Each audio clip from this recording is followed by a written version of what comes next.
Okay guys, so I've literally just took the fuel tank off the bike.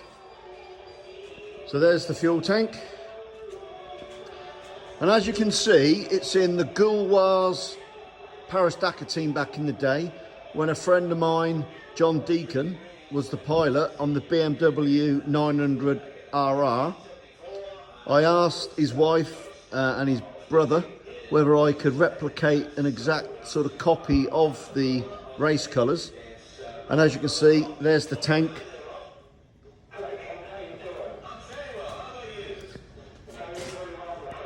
And if you do some research online for John Deacon, who was the pilot of the bike in the Gulwars race team, you can actually see on the Buono carbon fibre frame, or rally, there he is, John Deacon.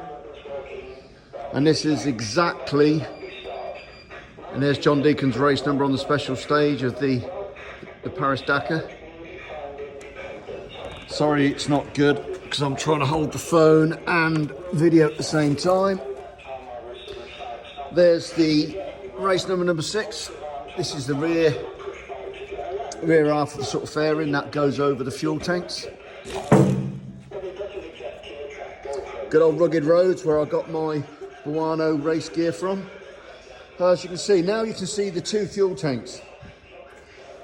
And you can see the mess. Now obviously on the normal ATs, these wouldn't be here, and you'd have your battery and your water and your rectifiers and God knows what else.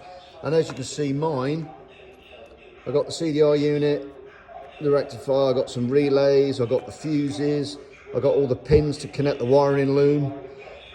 I don't think you'll see it, but the battery is currently off the bike. That goes down there, so very tight fit, because you've got to get it past that part of the chassis, the frame, and through here. So it's a very tight fit down in there. So I got the airbox to get off today. Start taking off the stand, the rear swinging arm, the fuel tanks, the oil cooler. It's all got to come out. I'll take off the headstock for the triple clamps. That's got to come off.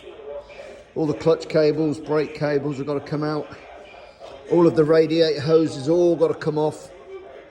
The exhaust pipe's got to come off there, and the other one at the back there, that's got to come off.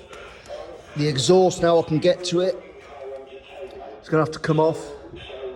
That rear mudguard piece there has got to come off. All these are knackered. That one's the only one on the bike. The other, every single one of them's fell off. And as you can see, it's a lot of rust and a lot of flake. It's been sat outside under a bike cover, a metal bike cover. But the salt air's got to it really bad. Everything's oxidizing like white powder. So I'm going to give it a complete overhaul.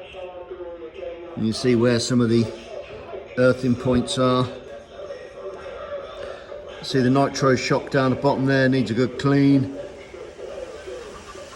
Yeah. So I'm going to crack on, and hopefully when I video this again, it'll just be the engine, possibly the swinging arm, sat in the chassis, in the frame, but everything else should be off. Right, let's get on it.